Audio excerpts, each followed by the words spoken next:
সবুজ একটু জানাবেন জাতীয় হৃদরোগ ইনস্টিটিউটের সামনে রয়েছেন আপনি এই মুহূর্তে সেখানে কি অবস্থা আজ রাতে হিমঘরে রাখার যে সিদ্ধান্ত নেওয়া হয়েছে সেটা আসলে এই মুহূর্তে সেখানকার নিরাপত্তা পরিস্থিতি এবং তার পরিবারের সদস্যরা সেখানে আছেন কিনা বা তাদের সাথে আপনার কথা হয়েছে কিনা।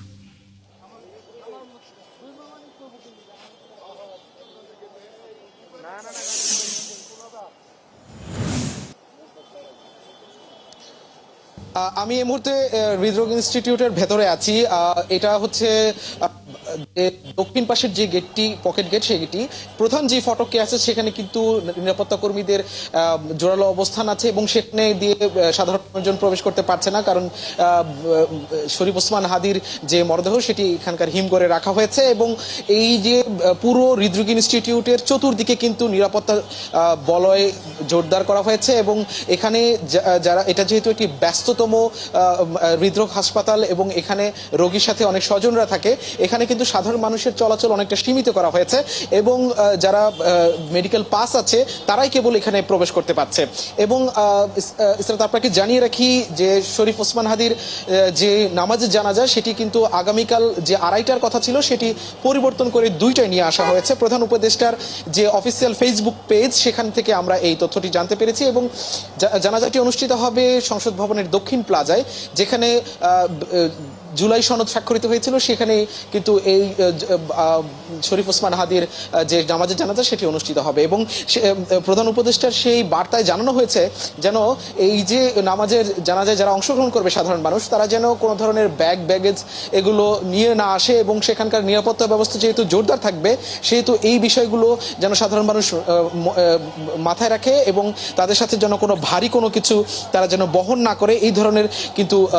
মেসেজ সেখানে দেওয়া হয়েছে। এখন আমি যেমনটা দেখতে পাচ্ছি এই হৃদরোগ ইনস্টিটিউটের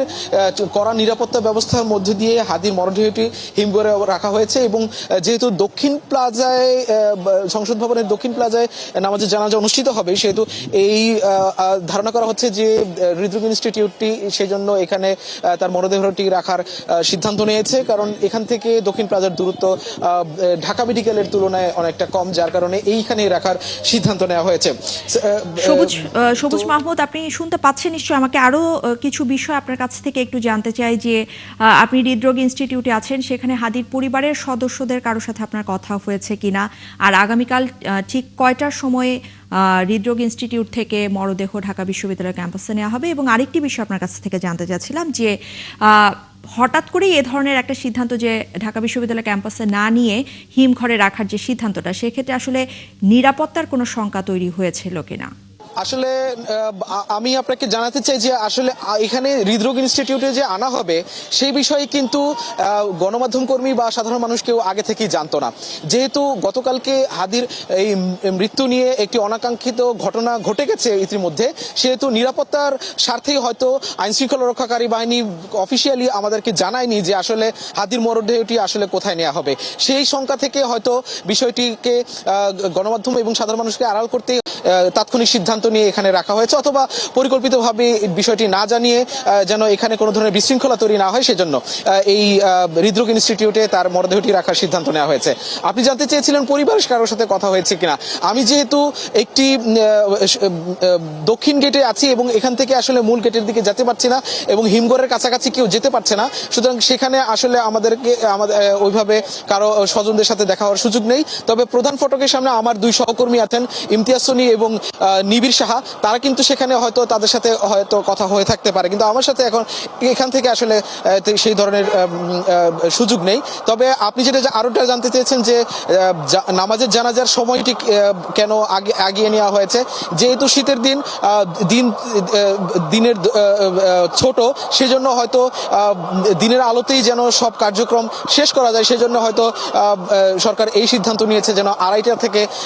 এগিয়ে 2টোতে করা হয়। এবং ওসমান হাদী যেহেতু একজন জনপ্রিয় রাজনৈতিক নেতৃবৃন্দ এবং তার মৃত্যু ঘিরে অনেক চাঞ্চল্য সৃষ্টি হয়েছে, বিচারের দাবিতে সাধারণ মানুষজন রাস্তায় নেমে গেছে এবং তার যে যাকে যা খুনের সাথে জড়িত ছিল তাদের যেহেতু এখনো গ্রেফতার করা যায়নি, সাধারণ মানুষের একটি ক্ষোভ আছে। সেই ক্ষোভকে যেন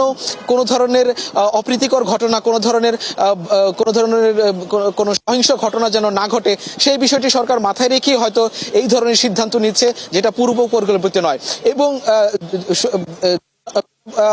শরীফ হাদির যে মরদেহ দাফনের যে সিদ্ধান্ত,